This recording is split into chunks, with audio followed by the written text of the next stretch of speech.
La bourse et le financement des entreprises.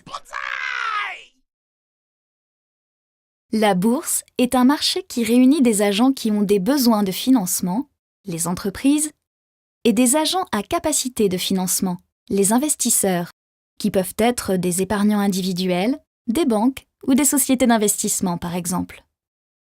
Les titres échangés en bourse sont les actions. Les actions représentent une fraction du capital de l'entreprise.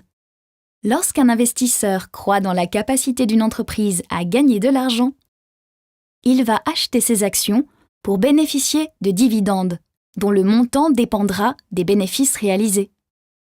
On distingue deux marchés. Le marché où les titres sont proposés pour la première fois. On parle du marché primaire.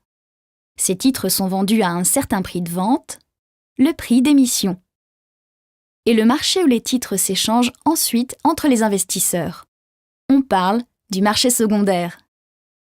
Le prix de ces titres dépend alors de la confrontation entre l'offre et la demande. Il s'agit de la bourse au sens strict. La bourse est aussi un marché réglementé. Les entreprises émettrices doivent respecter une obligation de publication d'informations. Les investisseurs doivent en effet pouvoir prendre des décisions en toute transparence. En France, c'est l'autorité des marchés financiers qui est chargée de contrôler son bon fonctionnement. Pour les entreprises, se financer par le biais de la bourse est un moyen alternatif au crédit bancaire. Il permet de lever davantage de fonds et de diversifier les sources de financement en réunissant de nombreux investisseurs. Pour les investisseurs, c'est un moyen de financer des entreprises avec la possibilité de récupérer ces fonds à tout moment. On dit que les titres sont liquides. La bourse joue donc un rôle primordial dans notre économie, car les entreprises y trouvent une partie des capitaux nécessaires à leur expansion.